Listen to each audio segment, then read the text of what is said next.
ආයිබෝන් දුවේ පුතේ. අපි අද සාකච්ඡා කරන්නේ මෙන්න මේ වගේ වර්ගමූල ගැටලුවක් බොහොම පහසුවෙන් කොහොමද විසඳන්නේ කියලා. දැන් බලන්න මේක බැලුව බැලමට අපිට පේනවා චුට්ටක් සංකීර්ණ ගණිත ගැටලුවක් කියලා. එකපාරේ උත්තරයක් ගන්න අමාරු දෙයක් කියලා. හැබැයි ඇත්තටම 8 වසරේ දරුවෙක් දන්න ගණිත දැනුමින් මෙන්න මේ වගේ ගැටලුවක් විසඳ ගන්න පුළුවන්. අපි බලමු මේ ගානට ගිහලා කොහොමද මේ වගේ ගණිත ගැටලුවක් බොහොම පහසුවෙන් විසඳගන්නේ කියලා. හරි. දැන් බලන්න පුතේ මේකේ පළවෙනි අපි කරන්න ඕනේ දේ තමයි මෙන්න මේ සංඛ්‍යා ටික. ඔක්කොම දශම සංඛ්‍යා ටිකක් නේ තියෙන්නේ. මට පුළුවන් මේ දශම සංඛ්‍යා ටික භාග සංඛ්‍යා විදිහට ලියා ගන්න. දැන් මෙයාගේ දශම ඉලක්කම් දෙකක් තියෙනවා. මට මේක ලියන්න පුළුවන් 0.18 මම ලියනවා 100න් 18යි කියලා. 100න් 18යි. හරි. මෙයාගේ දශම ඉලක්කම් එකයි තියෙන්නේ. මට ඒක ලියා ගන්න පුළුවන් මෙහෙම. 10න් 125යි. දශම ඉලක්කම් එකක් තියෙන හින්දා 10න් 125 කියලා ඒක ලියන්න පුළුවන්. මෙතන දශම ඉලක්කම් දෙකක් තියෙනවා. මම මේක ලියනවා 100න් 5යි.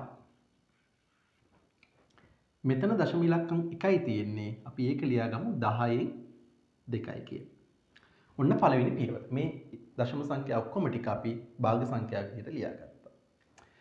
දැන් අපිට තියෙනවා මෙන්න මේ දෙක ගුණ කරලා එන උත්තරෙන් මේ දෙක ගුණ කරලා එන උත්තරේ බෙදුවහම අපිට මේකේ අන්තිම උත්තරේ ගන්න පුළුවන්. මම මෙහෙම ලියන්නම්. මම ලියනවා මෙතන මෙන්න මේ භාග සංඛ්‍යා දෙකේ මම හරය විතරක් ගුණ කරගන්නවා. ඒක ලේසියිනේ. හරය ගුණ කරන්න ලේසි. 10 100ෙන් ගුණ කරපුවාම 1000යි. ලවය මම ගුණ කරන්නේ නැහැ. ගුණ කරන විදිහට මම මේක ලියා ගන්නවා මෙහෙම. ගුණ කරන්න යන්නේ නැහැ. අපි අන්තිමට ගුණ කරමු. හරි? බෙදීම මේකෙත් එහෙමයි. 5 වරක් 2 10යි. 100 10න් ගුණ කරපුවාම උත්තරේ 1000යි.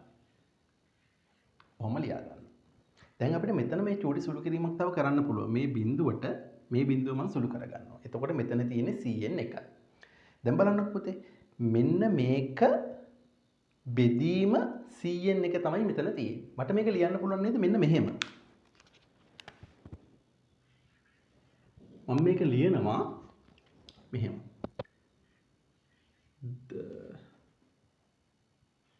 10න් 18 ගුණ කිරීම 125 බෙදීම මෙතන තියෙන්නේ 100න් 1. 100න් 1යි. හරි. ඔන්න දැන් මේ වර්ගමූලයේ ඇතුලේ තියෙන භාග සංඛ්‍යා දෙකක් බෙදන්න. එතකොට අපි කරන දේ තමයි පළමු සංඛ්‍යාව දෙවන සංඛ්‍යාවේ පරස්පරයෙන් ගුණ කරනවා. අපි ඔක 8 වසරේදී කතා කරන දෙයක්. අපිට මේක ලිය හැකි මෙහෙම. මම ලියනවා 10න් 18 ගුණ කිරීම 125 ගුණ කිරීම 100න් 1 මම ලියනවා 1න් 100යි කියලා. හරිනේ. පරස්පරයෙන් ගුණ කරලා. දැන් බලන්න මේකේ ගුණ කිරීම සහ බෙදීම විතරයි තියෙන්නේ. මම මේ බිඳුවට මේ බිඳුව සුළු කරගන්නවා. මේ බිඳුවට මේ බිඳුව සුළු කරගන්නවා. කරන්න පුළුවන් නේ එහෙම. හරි. දැන් පුතේ මෙතන තියෙනවා මේක තව පාරක් ලියන්නම්කෝ.